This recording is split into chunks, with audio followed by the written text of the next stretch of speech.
بسم اللہ الرحمن الرحیم۔ مولوی جی رکو تو ذرا، میرے کانوں میں نحیف سی آواز پڑی۔ میں نے مارننگ واک کرتے ہوئے رک کر دیکھا۔ ایک بابا جی ادھڑی ہوئی چار پائی پر ایک تکیے کے سہارے پہلو کے بل لیٹے ہوئے تھے۔ ایک ڈانگ بھی ہاتھ میں پکڑی ہوئی تھی جسے آہستہ آہستہ زمین پر مار رہے تھے۔ جی بابا جی فرمائیں، میں نے پاس پڑے ٹوٹے ہوئے واٹر کولر پر بیٹھتے ہوئے کہا۔ مولوی جی ایک مسئلہ پوچھنا تھا، کیا میری بخشش ہو جائے گی؟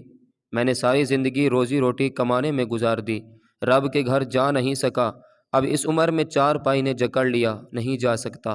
کل کلام مر گیا، میرے پیچھے تو کوئی فاتحہ درود پڑھنے والا بھی کوئی نہیں، بچے میرے تو میری طرح کبھی مسجد گئے ہی نہیں۔ مولوی جی میرا کیا بنے گا؟ میں نے تو 80 سال یوں ہی گوا دیے۔ بابا جی سر جھکائے نیم نم آنکھوں کے ساتھ مغموم لہجے میں دل کے پھپولے پھرول رہے تھے۔ میں کچھ دیر ان کی بات سن کر مبہوت رہا، ذہن کشمکش میں رہا، جواب سجھائی نہیں دے رہا تھا۔ پھر اچانک مجھے ایک آیت مبارکہ یاد آ گئی۔ میں نے ان سے عرض کیا، بابا جی یہ تو ہمارا گمان ہے، لیکن مالک کریم تو ہمیں پیغام دے چکا ہے۔ اللہ تعالیٰ فرماتا ہے، تم فرماؤ اے میرے وہ بندو جنہوں نے اپنی جانوں پر زیادتی کی، اللہ کی رحمت سے مایوس نہ ہونا، بے شک اللہ سب گناہ بخش دیتا ہے، بے شک وہی بخشنے والا مہربان ہے۔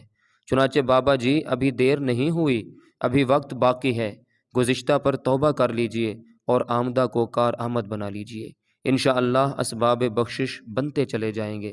میں نے بابا جی کو ہاتھ تھام کر یقین دلایا اور چلا آیا۔ احباب گرامی، 1 سال قبل یہ میری بابا جی سے آخری ملاقات تھی۔ چند دن ہوئے وہ فوت ہو گئے۔ آج ان کی قبر پر فاتحہ خوانی کے لیے رکا تو واقعہ یاد آ گیا۔